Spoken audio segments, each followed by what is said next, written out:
Então, ontem foram para os mais velhos, hoje são para os mais novos. Então, nesse ato de falar para mais velhos e para mais novos, nós agora vamos falar para aqueles que estão querendo, pensando em casar. A gente precisa entender o seguinte, hoje, no mundo todo, os jovens estão adiando, quanto podem, seus compromissos mais sérios. O primeiro compromisso de casar está sendo adiado, então a média de idade hoje que as pessoas estão se casando é a partir dos 25 anos de idade. Estão adiando também os filhos. Então os filhos estão ficando para 30 e poucos anos. O motivo disso tudo, na verdade, é uma questão de prioridade. O que está acontecendo é que a nossa mocidade descobriu que pode haver outras prioridades e que não seja casar. Então, eles estão querendo primeiro se formar, eles estão querendo primeiro arranjar um emprego. Eu já vi jovens, inclusive, com a pretensão de estabelecer-se financeiramente antes de casar, de ganhar uma estabilidade financeira. Eu vou logo avisando quem está pensando isso, que isso é impossível. Então, nem adianta se aperrear não, porque vai ter que casar todo mundo quebrado mesmo, que é para aprender a economizar dinheiro logo de cara. Então, é uma pretensão louca.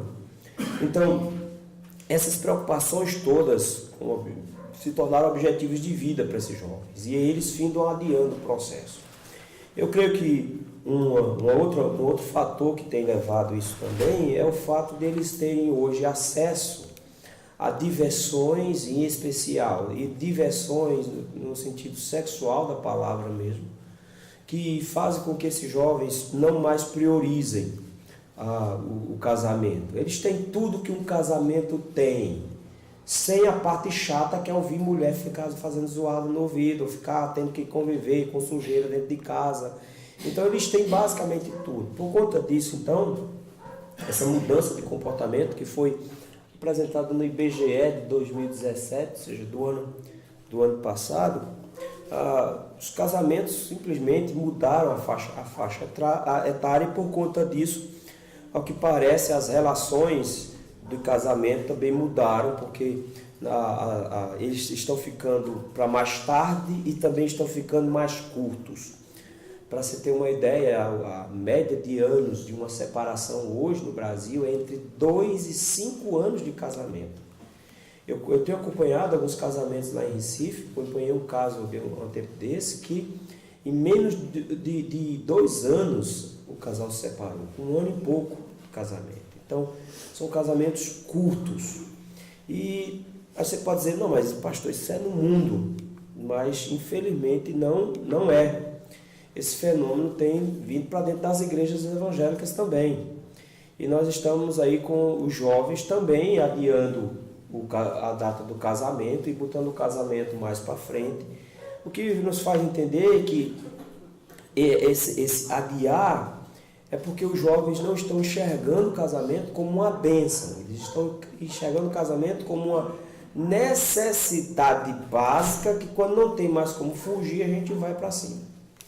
Entre os crentes de linha mais reformada, isso ainda é diferente. Pelo menos entre os reformados, que tem, quando eu falo reformados, é que tem realmente uma doutrina reformada sobre o casamento, os jovens procuram se casar mais cedo, porque eles entendem como funciona o casamento. Mas se tiver só uma doutrina básica sobre salvação, e se achar reformado em cima disso, e não buscar realmente princípios bíblicos para o casamento, adiam mesmo. Então, conceitos materialistas, não necessariamente capitalistas, mas esse desespero consumista tem levado as pessoas a adiarem o casamento. Então, quando você vê um casalzinho se organizando, o pessoal já pergunta, tem casa? Eu digo, se quando você casou, não tinha?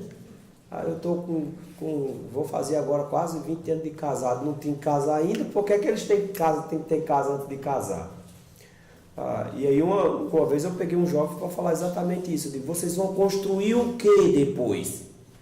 Vocês vão casar com tudo construído, não tem mais projeto para realizar. Vocês vão se separar por falta de projeto. Infelizmente eu acertei.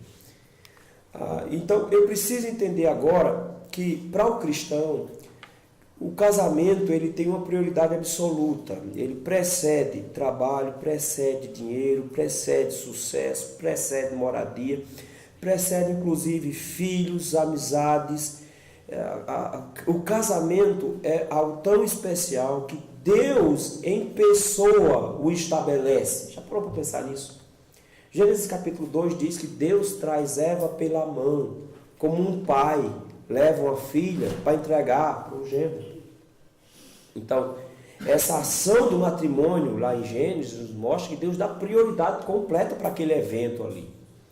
Então, quando eu entendo esse princípio no casamento, eu vejo que os jovens precisam então se motivar para ver que isso é uma bênção de Deus. Qual é o pressuposto que eu estou levando aqui? O pressuposto que eu já estou levando aqui é que os jovens que estão aqui querem casar. E não querem deixar para casar para muito longe não. Querem casar o quanto antes, pelo menos debaixo da bênção de Deus. A questão que a gente vai tentar levantar agora é como lidar com esses jovens que querem casar. Se você não está querendo, então pode ser que tenha alguma coisa errada. Aconselho os pais a dar uma abstinência de namoro, porque ele não pode namorar ninguém, ele só pode namorar a próxima pessoa com quem ele vai casar, e pode ser que isso funcione. Para esse rapazinho que quer ser namorador, mas não quer ser um casador. Mas para aqueles que querem casar, eu teria algumas palavras para trazer para os irmãos hoje. A primeira questão que eu quero levantar para vocês é: descanse seu coração no Senhor com relação a casamento. Nós temos uma mania louca dentro das igrejas evangélicas de pressionar as pessoas por casamento. Na verdade, é uma pressão que a gente fica fazendo com toda a mocidade. O menino não começou a namorar, ele não está nem ligando, ele está focando nos trabalhos, nos estudos, ele está focando em outra coisa, mas a gente já fica perguntando: e aí, ainda é boca virgem, nunca namorou com ninguém? Que situação? E os colegas ficam na pressão. Ele finda tendo que namorar à força. Quando namora, e aí, vai noivar quando? Quando é o noivado? Aí o menino vai e noiva, diz: noivou, tem que casar, marcou a data? Aí o menino vai lá e casa. Quando termina de casar, diz: e aí, o menino já nasceu quando? Vai sair menino quando? Aí faz o menino, quando faz o menino, diz: aí, já encomendou o segundo? A gente fica sendo botando uma expectativa em cima. E isso não é bíblico. Veja, o princípio bíblico é desejo dos homens casar, porque foi para isso que Deus criou. Veja, Deus disse o tempo inteiro, por 6 dias, no final de cada dia, qual era o diagnóstico quando ele avaliava a criação do dia, o trabalho. E viu Deus que era bom. No 6º dia, Deus diz, viu Deus que era tudo muito bom. Quando você chega no capítulo 2, a primeiro diagnóstico que você tem da parte de Deus é: e viu Deus que não era bom que o homem estivesse só. Quem viu isso foi Deus. Deus viu primeiro. Deus deu então o papel para Adão nomear os animais. E aí então o texto diz que viu Adão que entre os animais haviam macho e fêmea, mas não havia para ele uma auxiliadora que lhe fosse idônea. Então ele nota, depois de Deus viu que tinha uma coisa que não era boa, ele não estava casado. Então é para a felicidade de cada um de nós que Deus criou o casamento, para a nossa felicidade, uma bênção divina, eu devo desejar. Mas eu posso transformar qualquer bênção divina numa maldição, eu posso transformar qualquer bênção divina num pecado. Como é que eu faço isso? Quando eu quero de alguma forma transformar esse cônjuge, esse desejo de casar em um ídolo.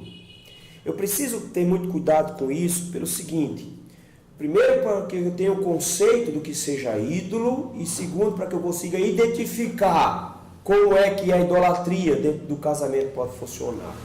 O que é um ídolo? Ídolo não é aquilo que a Igreja Católica tem lá nas paredes delas. Aquilo ali é uma representação idólatra. Mas ídolo é tudo aquilo em que pomos nossa confiança e esperança de felicidade. Tudo aquilo que nosso coração realmente confia. Tudo aquilo que nós achamos que vai nos fazer felizes, que se nos for tirado, se torna para nós um desespero.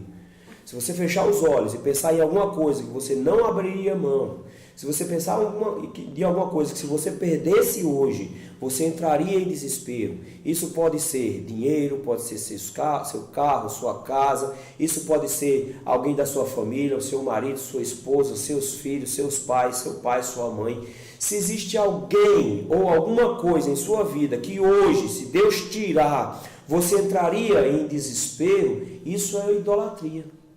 Isso é um ídolo.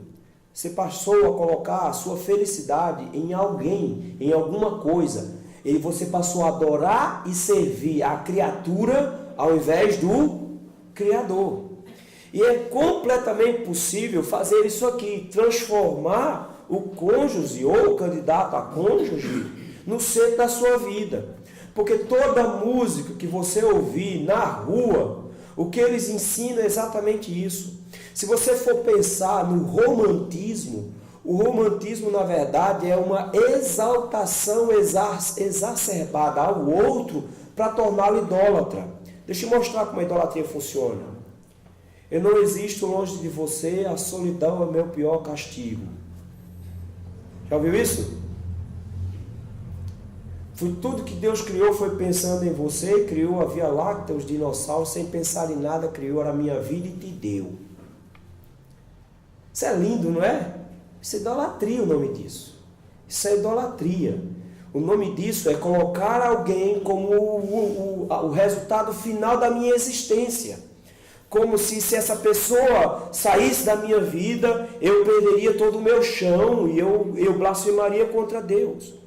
Então, toda vez que eu colocar alguém ou alguma coisa no lugar de Deus para ser a minha fonte de felicidade e alegria, toda vez que eu fizer isso, eu crio um ídolo. Então, a primeira coisa que a gente precisa entender, que eu não posso transformar o meu cônjuge num ídolo para adorá-lo, para funcionar a minha vida inteira em cima dele. No dia que Deus quiser tirá-lo, eu vou sofrer. Mas meu amor por Deus vai permanecer. Do jeito que Jó fez. Lembram? No único dia que foi que ele perdeu. Perdeu todos os bens que possuía. Perdeu todos os filhos fantásticos que ele possuía. Só não perdeu a mulher, mas tudo bem. Mas quando ele termina tudo, ele diz: Deus deu, Deus tirou e louvado seja o Senhor. O que ele está dizendo? Isso aqui era bênção de Deus. Eu não estou feliz. Ele perdeu até a saúde no processo, lembra? Mas só ficou com a mulher. Mas parece que a mulher era um castigo na vida dele. Amaldiçoa esse Deus e morre. Parece que ela fazia parte do processo de prova dele. Mas veja só. Ele chega e diz: amava muito todos eles. E você vai ver o amor que Jó tinha pelos seus filhos. Mas ele diz: eu amo mais a Deus. Tem crente que se Deus tirar a saúde, ele blasfema. Porque para ele, saúde é um Deus. Ter saúde é divino para ele. E ele baseia tudo na saúde que ele possui. É esse mesmo princípio. Então eu não posso colocar toda a minha expectativa de felicidade no próximo. E aí vem esse princípio aqui. A verdadeira felicidade não está em casar. Não sei por que a gente tem a mania de olhar, bichinha, tadinha, ficou patitia, não casou, deve ser sofrida. Vai nada, meu amigo. Ela é melhor só do que mal acompanhada. Ela nunca apanhou de marido na vida, toma uma surra todo dia e ainda está achando que ela está triste. O princípio, então, é que eu não posso achar que porque não casou eu sou infeliz. Pelo contrário, eu não posso depositar na vida de casado todas as minhas expectativas de felicidade. A minha expectativa de felicidade tem que estar e permanecer em Deus. É nele que está a minha felicidade. Então você não pode ter essa expectativa, porque se existe uma coisa terrível que pode acontecer, é você transformar alguém em um ídolo para você. Você pode dizer: não, mas as mulheres pelo menos iriam dizer: é lindo demais, eu sou tratado feito uma deusa, feito uma rainha. Você não entendeu. Os homens que são idólatras para com as suas esposas, geralmente as matam quando elas o abandonam. Pode prestar atenção que a maioria dos homens que matam as esposas, eles dizem: eu a amava demais, não podia admitir que ela tivesse com outro, que ela me deixasse. Em outras palavras, o preço da idolatria é a plena infelicidade. Ele corrói, ele destrói o relacionamento. Se você transforma o outro na sua essência de vida e de felicidade, se você coloca todas as suas expectativas de ser feliz quando você casar, eu vou te dar uma péssima notícia. Essa expectativa vai corroer toda a sua felicidade. E você vai vivenciar o inferno, porque você não vai conseguir felicidade nas coisas que não seja por intermédio de Deus. Só quando você tiver Deus como seu alvo de felicidade. Então eu não posso achar que o meu cônjuge vai ser minha fonte de felicidade. Pelo contrário, eu não posso transformar o casamento num ato idolátrico. Além disso, eu não posso buscar consolo no casamento. Você não pode ter expectativas de casar somente para sair da casa dos seus pais, porque você acha que na casa dos seus pais você não tem a liberdade ou a felicidade, e que lá, nesse novo lar que você está formando, nesse casamento, você vai adquirir essa felicidade, e que afinal de contas você vai ser plenamente sofrido e finalmente você vai ser feliz. O casamento não foi feito para te fazer feliz. Casamento foi feito por Deus para você fazer o seu cônjuge feliz. É você amar tanto uma mulher que quer dar a felicidade para ela, para o resto da vida dela. É você amar tanto o seu marido que você quer dar a ele a felicidade para o resto da vida dele. E você vai descobrir uma coisa interessante. Sabe quando é que o marido fica feliz? Quando a esposa dele fica feliz. Então, quando a esposa está feliz, adivinha o que a gente se sente? Agora meu casamento está feliz. Eu estou feliz com o meu casamento. Então, a felicidade, então, ela vem de lá para cá porque eu passo para eles. Minha esposa reclama que eu só levo comida para casa. Vez ou outra eu chego com comida em casa. Aí lembra que ela está com aqueles 5 quilos que ela precisa? Aí ela, você só traz comida para casa? Meu filho, eu descobri uma coisa fantástica. Eu descobri que você fica muito feliz quando come. Então, como você fica muito feliz como come, eu sei que eu nunca vou errar na felicidade quando eu te trago para casa. Então, toda coisa doce, toda coisa bonita que eu vejo na rua, adivinha o que eu penso logo? E levar para ela. Eu peguei uma cocada hoje de tarde e estou levando um pedaço para ela também. Tem que levar porque ela fica feliz. Então, o princípio bíblico é que você não busca a felicidade para si. Você não pode buscar consolo para si. Você não pode transformar o seu cônjuge numa bateria emocional para você, porque a sua carência nunca vai ser suprida por um mortal. A sua carência afetiva só será suprida em Deus. E no final das contas, dentro do namoro, às vezes eles ficam se apegando tanto junto, um ao lado do outro, que até para desligar o telefone é difícil, né? Desliga você, não, desliga você. Vamos contar até 3? Conta 1, 2, 3. Eita, você desligou? Desligou não. Desliga agora. Fica nessa agonia, nesse desespero, esse apego exagerado. Às vezes fica-se com essa sensação de que isso vai durar para sempre. E não vai. Não vai. E se você mantiver essas expectativas de consolo eterno, de céu na terra em cima do seu cônjuge, você vai atrair com essa sua carência o seu coração como conselheiro. E vai criar um negócio chamado ciúme. Porque quando nós ouvimos o nosso coração, nós na verdade começamos a ouvir um péssimo conselheiro. Jeremias 17:9 diz que enganoso é o coração profundamente corrupto. Ele é um péssimo conselheiro. Pastor, mas ciúme é dizer que a pessoa gosta. Sim, meu filho. Ciúme é uma declaração de amor própria. Ciúme não é uma declaração de amor para com o outro. Ciúme é uma declaração, quando eu me sinto ciúme, é uma declaração de amor por mim. Eu me amo tanto que eu sei escolher o que é melhor para mim. E eu escolhi e tomei posse dessa mulher que está do meu lado. E ela sair de perto de mim é sofrimento para mim. Então eu tenho que ter muito cuidado com ela para que eu não sofra. Então quando eu tenho crises de ciúme, eu não estou pensando nela, eu estou pensando em mim. Sou eu que eu não quero sofrer. É por isso que alguns homens preferem uma mulher morta do que uma mulher com outro. Porque para eles, a mulher morta é muito mais fácil de ser absolvido em seu ego, porque eles dizem, nem eu não tenho, mas também ninguém vai ter. Doutor, o ciúme não é declaração de amor. Pelo contrário, 1 Coríntios capítulo 13, Paulo diz que é o oposto disso. O verdadeiro amor faz uma coisa estranha. E Camões entendeu isso em seu poema. O verdadeiro amor, ele abre mão do outro. O verdadeiro amor, ele é tão forte que se você descobre que não vai conseguir ser a pessoa ideal para aquela, você abre mão por amor dela para que ela seja feliz com o outro.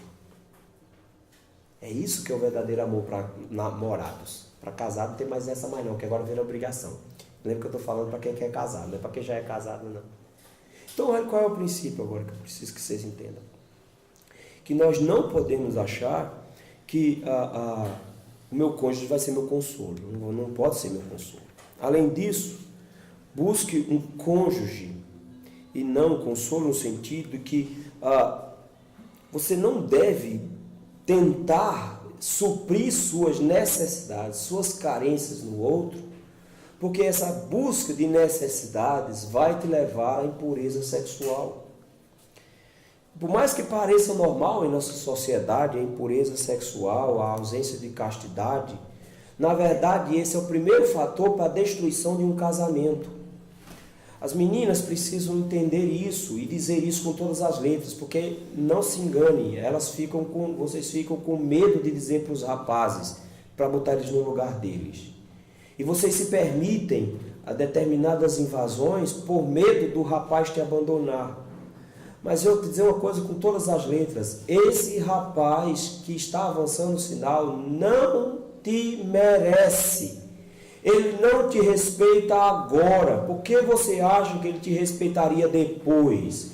Ele não respeita os seus pais. Por que você acha que ele vai respeitar a sua família depois? O desrespeito que ele tem para com você é fruto do amor que ele tem por ele mesmo.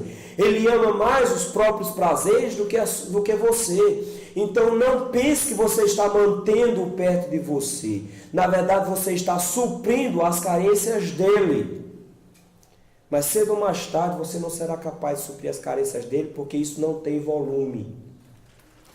E é muito possível que ele encontre fora quem supra. É preciso que a gente entenda que a Bíblia nos ensina a mantermos a castidade. Esse texto de 1 Tessalonicenses, capítulo 4, foi um texto que um pastor holandês, reformado, chamado Francisco Leonardo, que serviu na igreja presbiteriana por muito tempo aqui no Brasil. Ele ensinava o que ele chamava de versículos Obadias. E ele botava a gente para decorar. E ele me fez guardar esse versículo para momentos difíceis. E me foi muito útil. Ele diz assim, versículo 3. Pois esta é a vontade de Deus, a vossa santificação, que vos abstenhais da prostituição, que cada um saiba possuir o próprio corpo em santificação e honra, não com desejo de lascívia, como os gentios que não conhecem a Deus. Qual é a vontade de Deus? Minha santificação. E dentro do meu namoro, qual é a vontade de Deus? Que eu me abstenha da prostituição, porque é isso que os ímpios querem. Então eu tenho que entender que a Bíblia me alimenta o suficiente, de que Deus me alimenta o suficiente, de forma que minhas carências não precisam e não devem ser supridas sexualmente antes do casamento. E para isso dá um conselho bem sincero. Não é só meu, vários pastores dão o mesmo conselho. Evite namoro longo. Tem uma regra bem simples com relação ao namoro. Se você não está pronto para casar, você não está pronto para namorar. Porque o namoro cristão não é uma diversão pré-casamento. O namoro cristão não visa diversão. O namoro cristão visa um preparo para casar. E se o namoro começa a se prolongar, ele vai abrindo portas para carícias, vai abrindo portas para contatos físicos que não deveria estar abrindo. E eu preciso ter muito cuidado com isso. A nossa sociedade, ela se tornou muito aberta. E essa abertura que ela deu faz com que os crentes achem que determinadas coisas são normais, mas não são. Deixa eu te dar um exemplo só de como isso é perigoso.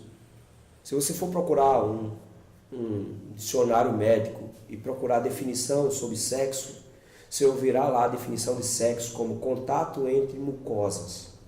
Então, toda vez que houver contato entre mucosas, entre duas pessoas, o que está havendo ali é sexo. E o corpo compreende isso de forma imediata. E eu quero te dizer uma coisa: a boca é mucosa. Então, o beijo pode se tornar um ato sexual também. Pastor, como é? Funciona simplesmente quando o beijo deixa de ser um ato de carinho e desperta outras sensações.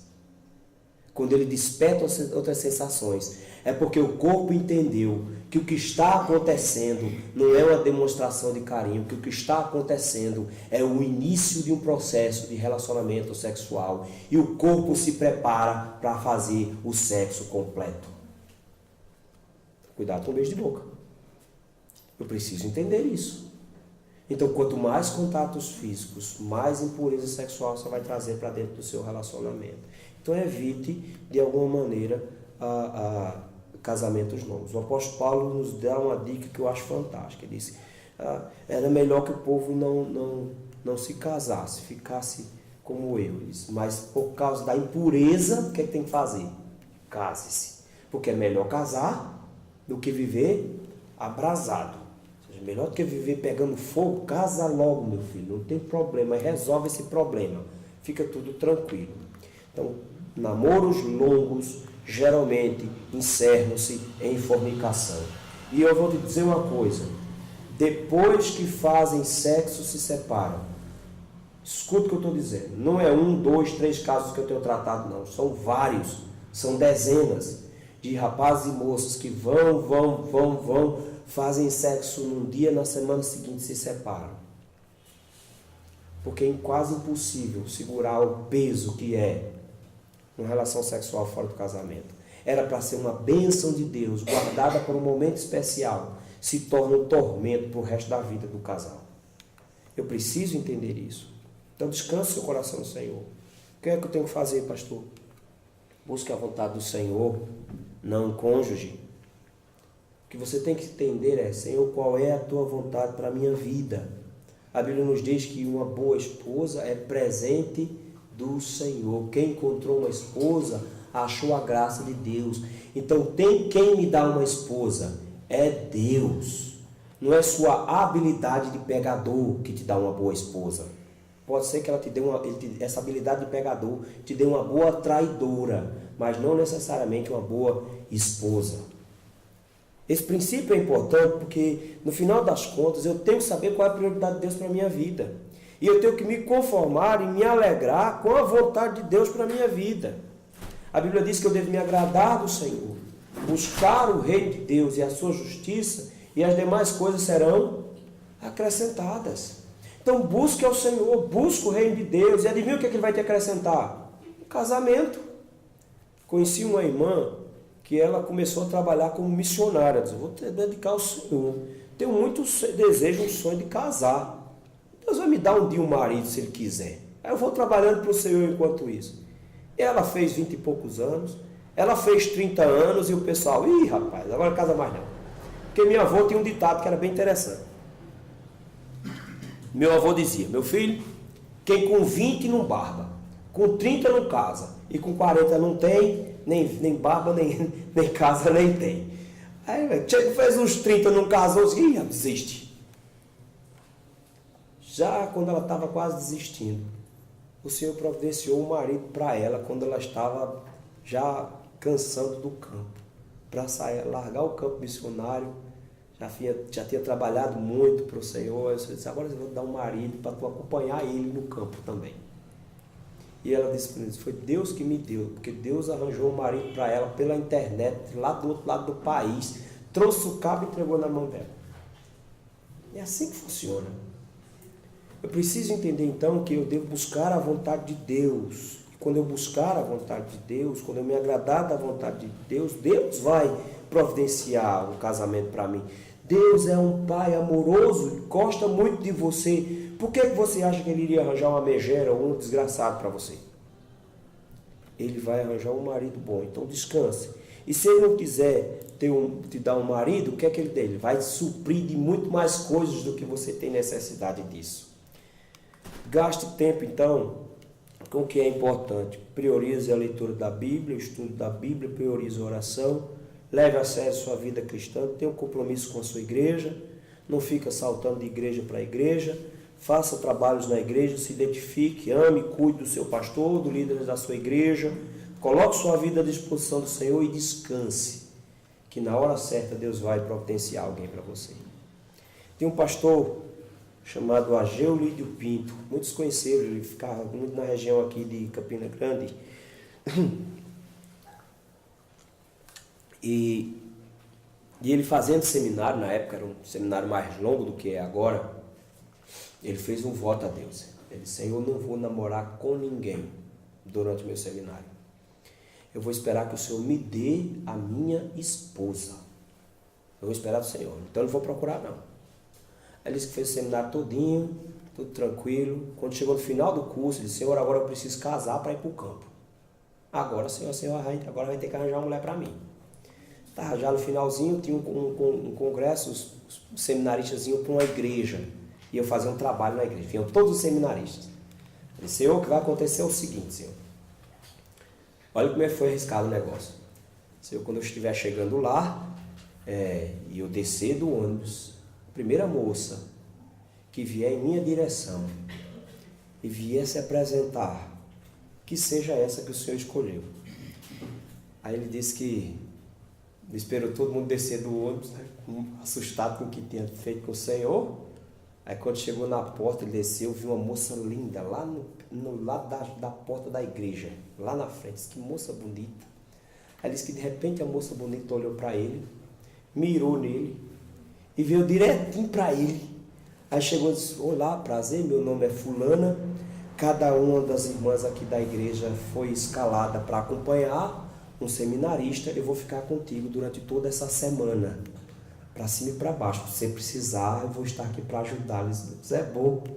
Deus arranjou. E ele casou com ela, e viveu a vida inteira, até falecer com ela. Eu nunca ouvi pregar numa igreja para ele não chegar e dizer, quero apresentar para vocês minha namorada, ajude ela a ficar de pé. Aí ela ficava de pé. O que eu quero mostrar para vocês é, não se aperreie. Se aveste não, o Senhor providencia.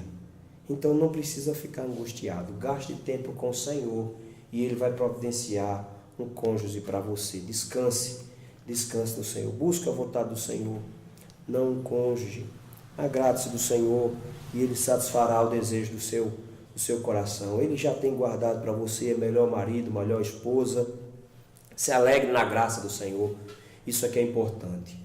Uma vez eu estava lendo um livro e tinha um testemunho que eu achei fantástico. Ele dizia assim, a moça estava muito chateada, procurou o pastor para conversar. E o pastor disse, minha filha, o que é que você tem? Qual é o seu problema? Ela disse, pastor, eu estou acabada, angustiada. Por quê? Eu sei que Deus me ama. Eu sei que Ele morreu na cruz por mim. Eu sei que Ele me salvou do império das trevas. Eu sei que Ele tem me conduzido pela sua mão. Eu sei que o amor dEle me acompanha em todo o tempo. Mas de que vale tudo isso se eu não tenho marido?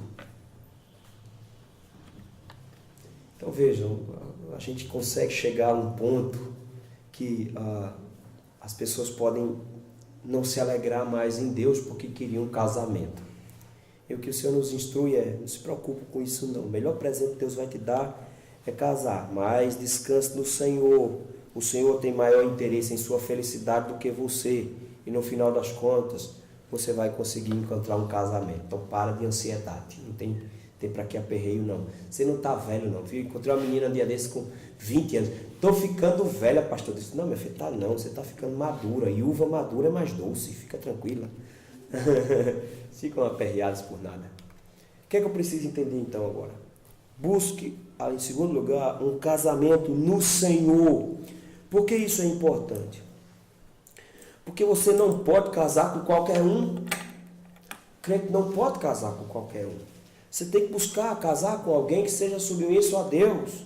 Vocês têm uma ideia? Se você chegar no capítulo 6 de Gênesis, você vai descobrir que começa uma desgraça tão grande de que vai se iniciar um dilúvio sobre a terra. Como é que, aliás, de Êxodo, de Gênesis, capítulo de número 6. E se você for olhar lá como é que começa essa desgraça na terra, o texto diz assim: e como foram se multiplicando os homens na terra, e lhes nasceram filhas, e vendo os filhos de Deus que as filhas dos homens eram formosas, tomaram para si mulheres, e as que entre todas mais lhe agradavam. E o texto nos diz que se corrompem ainda mais, e só sobra um, Noé e a sua família, lá na frente, herdeiros de Adão. Se você for olhar a genealogia atrás, você vai entender o que ele está dizendo. O que ele está dizendo é que havia duas gerações. Uma geração da serpente, baseado em Caim, os filhos dos homens. E vai haver a geração divina, baseada em Sete, os setitas, os filhos de Deus. O que aconteceu no capítulo 6 de Gênesis foi casamento misto. Quando a geração de Adão, que começou a adorar a Deus, se misturou com a geração de Caim, ímpios, inveterados e rebeldes. Eles fizeram tanto mal, mas as filhas deles eram bonitas. Foi a desgraça. Então veja, casamento misto você vai ver sempre nas Escrituras como a porta de entrada para a idolatria. Se você for buscar entre os profetas para descobrir qual foi a real causa da Babilônia invadir Israel e levá-los cativos, você pode dizer, foi idolatria. Não, teve um pecado anterior à idolatria. Teve o pecado do casamento misto, que produziu idolatria, que levou ao cativeiro.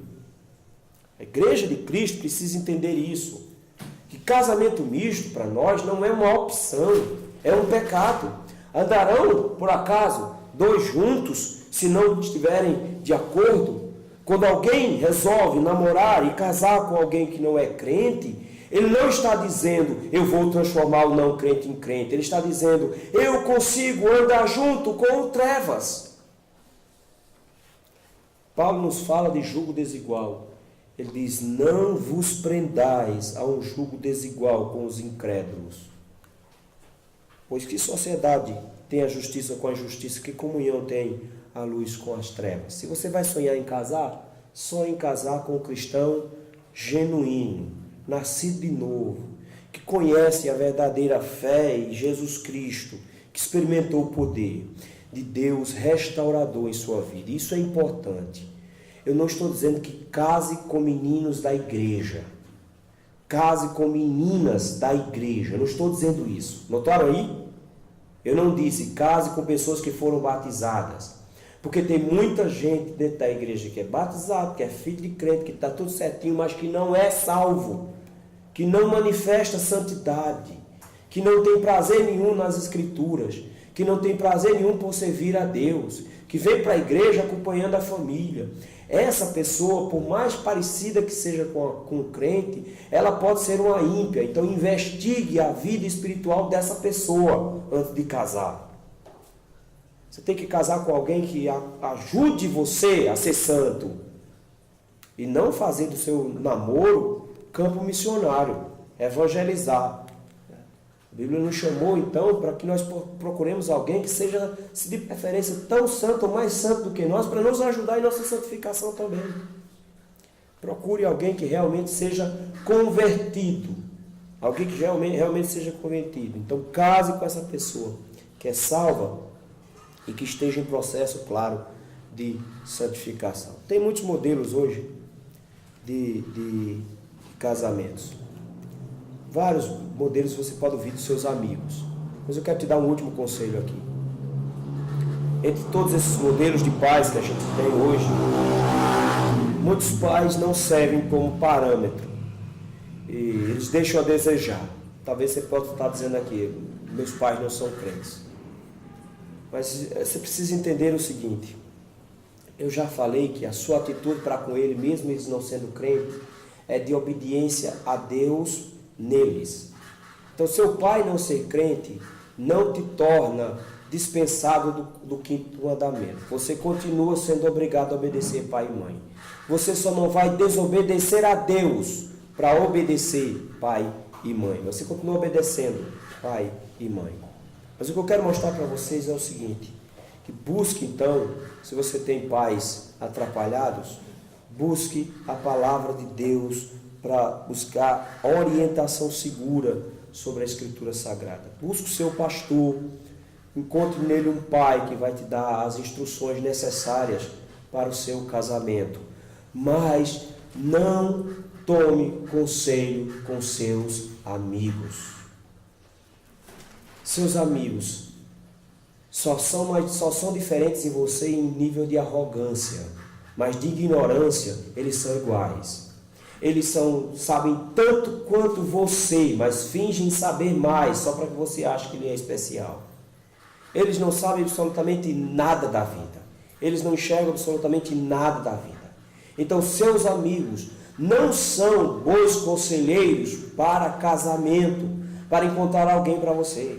Nem os seus amigos da igreja são bons conselheiros, porque eles podem olhar por parâmetros que eles acham que são importantes, mas que não são os parâmetros bíblicos para isso. Para isso, em primeiro lugar, busque a palavra de Deus. Se os seus pais não são crentes, busque o pastor, busque a liderança da igreja, busque os irmãos mais velhos e conceda a eles a oportunidade de opinar sobre os seus cônjuges. Eu achava que isso era besteira. E eu caí na bobagem de achar que eu deveria escolher eu mesmo.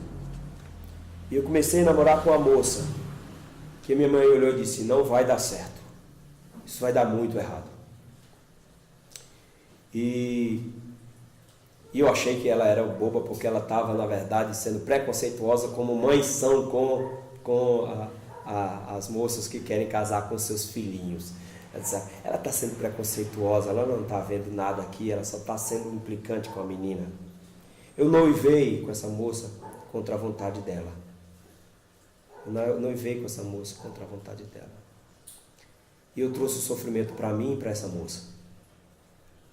E foi uma desgraça. Foi terrível para nós dois. Não ficou bom. Não deu certo. Rompemos um noivado por telefone.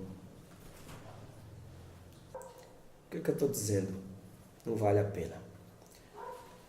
Quando eu fui namorar com minha esposa, que agora é minha esposa, adivinha o que eu pensei logo em fazer? Leva para minha mãe. Ela tem um bom diagnóstico nesse negócio. Ela é boa nisso. Levei para minha mãe. É impressionante. Em um único dia ela fez um diagnóstico completo da minha esposa. Em um único dia ela sabia quais eram as qualidades dela, quais eram os defeitos dela, o que é que ia me agradar e o que é que ia me desagradar. Sentou comigo e me veio um relatório completo. Você já viu isso nela? Já. Já viu isso? Já. Já viu isso? Já. Acha que consegue conviver com ela assim? Com esses todos os defeitos, ela não vai mudar não. Consigo? Então tá beleza. É isso aí. O que é que eu preciso que você entenda? Que os pais não são alvos da nossa desconfiança. Pelo contrário. Se tem uma certeza que a gente tem, que eles querem o melhor pra gente. Então o que é que eu tenho que entender? Sabe quem melhor te conhece no mundo? Eles. Eles têm um senso de conhecimento tão sério quanto a você, que quando você ficava calado dentro de casa, adivinha o que eles já sabiam? Já parou para pensar que pai tem olho na nuca? Você estava aprontando lá, quietinho, eles diziam, fulano, tá fazendo o quê? Não estou fazendo nem barulho aqui. Ah, filho, tem aquele... Ele te conhece tão bem, que ele sabe quando você está aprontando, até quando você está aprontando escondido. Você chega em casa, ele olha para você e faz, o que aconteceu? Não aconteceu nada não. Vá, diga, o que aconteceu? Você pode fingir como for. Eu já cheguei em casa com o braço quebrado 2 vezes. Eu sei como é fingir. E eu cheguei com o braço quebrado assim, meio de banda. Tá tranquilo? Seja aqui, né? Tranquilo. Aí minha mãe fez: o que aconteceu na escola? Nada não, mãe. Tá tranquilo. Tudo bem. Tá? Faça favor pra mim. Pega aquela vassoura e junta aquele material ali no chão. Lava eu com a mão. Por que não pega a vassoura direito? Quebrou o braço, não foi? Sabia. Por causa disso, só vou levar você amanhã para o hospital. Veja, ela na hora ela já sabia o que tinha acontecido. Os pais conhecem você. Então, sabe quem é que consegue encontrar a melhor pessoa para você que vai dar certo no seu casamento? Adivinha? Seus pais. Não desconsidere a opinião deles. Não desconsidere, não. Eles têm interesse sincero em sua vida. Veja só, quando você chega em Gênesis capítulo 2, tem um dos exemplos mais belos de um pai preocupado com o filho para casar. O texto nos diz de que no capítulo 23 de Gênesis, ali no capítulo 22 de Gênesis, que Deus providenciou, deixa eu ver se eu acho aqui o texto direitinho, eu acho que eu não tenho referência exata, errada. Deus providenciou uma esposa para Isaac. E aí você pode pensar, já vocês conhecem a história de Isaac. O texto nos diz que a esposa dele, Rebeca, o consolou na morte da sua mãe, mas quero que vocês prestem atenção em alguns detalhes da história. O que Abraão fez foi, pegou um servo dele e disse: volte na casa da minha família, dos meus irmãos, encontre uma esposa para o meu filho lá e traga ela para cá. E aí o escravo ficou meio aperreado. Chegou e disse assim: Senhor, como é que eu vou trazer a moça? Se a moça não quiser vir, o que é que a gente faz? Se a moça não quiser vir, olha as palavras de Abraão: se a moça não quiser vir, você está desobrigado do seu compromisso, mas não traga nenhuma outra de qualquer outro canto para cá, e nem deixa ele casar com alguém daqui, porque essa preocupação dele, não deixar ninguém casar aqui, não deixar arranjar de outro canto, mas tem que vir de lá, daquele mesmo lugar. Aí você descobre que o servo ficou bem aperreado, que de repente chega, o texto nos diz que ele chega e diz: Senhor, como é que eu vou arranjar uma mulher para ele? Estou com um monte de camelo. A primeira mulher que chegar aqui, que dizer que vai dar água para o camelo bebe 100 litros cada um. Aí essa vai ser a mulher. Chegou a mulher, a moça, trabalhadora, já viu? Já tem qualidade, né? Trabalhadora, esforçada, foi lá, botou água para os bichos, nem pediu, ela mesmo se dispôs a botar, perguntou quem é a filha de fulano. Aí ele já contou a história, já propôs casamento para ela, levou ela para casa. Aí os pais chegam com uma proposta para ela interessante. A proposta é a seguinte: você quer ir com ele ou quer esperar um período? Porque a esposa tinha um período que ela podia ficar esperando para depois ir para a casa do noivo. Ela fez: não, eu vou agora. Você pode pensar assim, mulher interesseira, ela viu os beijos do cara e já estava de olhando. Não, você não entendeu. O que Abraão queria é que o seu filho tivesse uma esposa com a mesma fé que ele, e que o convite para casar a levasse a sair da sua terra, da sua parentela, e ir para o lugar que ele ia mostrar. Ele queria que essa moça fizesse o mesmo caminho de fé, tivesse os mesmos passos de fé. Era isso que ele queria, os mesmos passos de fé dele.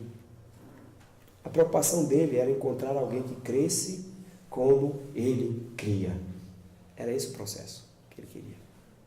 Então, meus irmãos, eu preciso entender de que os nossos pais querem o melhor para nós. Então, se vocês querem casar, não custa nada fazer uma avaliação com papai e mamãe. Traz a candidata e diz: meu filho, presta não, viu? Se chegar e dizer: meu filho, vai dar errado, sai dessa que é laço. Não vai dar certo mesmo. Não insista. E eu vou te dizer, é melhor o sofrimento de um amor não correspondido, de um namoro encerrado, do que de um casamento divorciado. É muito melhor.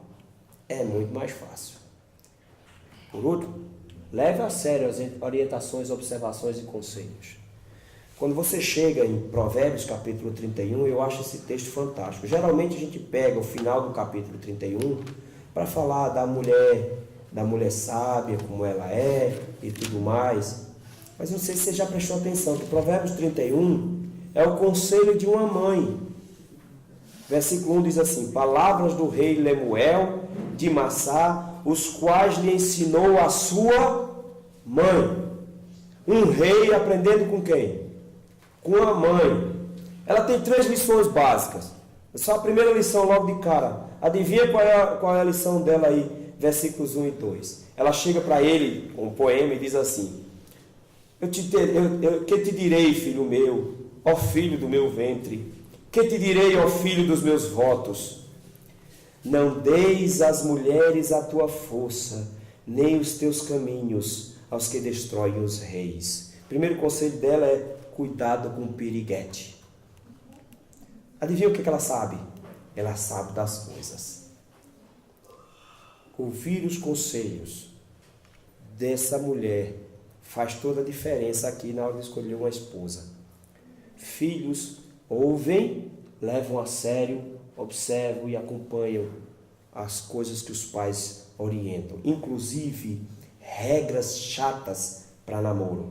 Hora de chegar, hora de sair, pega na mão, não pode pegar na mão. Mas pastor, que bobagens. Não, é não. Já encontrei muitos casais sofrendo terrivelmente por causa de intimidade sexual no meu gabinete. Chegaram lá no meu gabinete e disseram: pastor, a gente não está conseguindo se segurar. Está muito difícil. A gente ensina algumas regras. Não fique sozinho, ande sempre acompanhado. Não se permitam isso. Policiem-se, orem juntos, leiam a Bíblia juntos. Funciona. Beleza. A maioria volta. Pastor, não estamos conseguindo, não está dando certo. Aí eu tenho um método que é fantástico. Então, beleza, nós vamos ter que ajudar você. A ajuda que você tem que ter tem que ser externa. Então, eu vou chamar o pai dela para conversar. Eu vou chegar para o pai dela dizendo: olha, seus filhos, sua filha e o namorado dela estão enfrentando dificuldades com intimidade. Eles estão se sentindo impulsionados a um ato sexual e eles não estão conseguindo se controlar. O senhor pode dar uma ajudinha nisso? A gente resolver para eles não terem mais esse tipo de problema. Geralmente resolve logo no gabinete. Não, pastor, a gente vai orar mais, a gente vai ler mais a Bíblia, a gente vai ficar só agora no sofá, não vai mais nem sair de casa. Geralmente funciona logo lá, mas são para isso que os pais estão lá. Então, pai, não acho que você é chato se você fica impondo limites. Filhos, aprendam que esses limites que seus pais te dão é para que os pecados da mocidade não te envergonhem quando você ficar mais velho. Que você não fique lembrando das bobagens que você fez, dizendo: Senhor, como eu poderia ter estragado, ou como eu estraguei minha vida por causa de uma besteira de 5 minutos de prazer, eu poderia ter destruído toda a minha vida. Seus pais estão tentando te privar disso. Então, ouça os conselhos dos seus pais. Não case com ninguém sem que ele passe pelo crivo da igreja, sem que ele passe pelo crivo dos seus pais. Esses conselhos, meus irmãos, que eu dou para vocês são importantes para que vocês casem bem. Felicidade nossa no lar é muito perfeita. Deus é bom demais por nos dar esse privilégio. Mas cuidado, não transforme o seu cônjuge numa disputa com Deus. Não torne um ídolo. Não transforme casamento num ídolo. Agrade-se da vontade do Senhor. Fica tranquilo. Espere no Senhor. Faça a vontade do Senhor. Sirva ao Senhor e Ele vai providenciar uma esposa certa para você, um esposo certo para você. Confie nele, Ele vai te conseguir. E quando aparecer a candidata, passa por um teste básico de Enem lá em casa. E se papai e mamãe disser: essa daí, minha filha, não passa nem na primeira fase, aí você já desiste. Talvez tenha uma segunda fase mais para frente. Não tenha namoros longos, não dá certo, não funciona. Namore a sério, namore para casar. E se Deus quiser, Deus vai abençoar o casamento de vocês.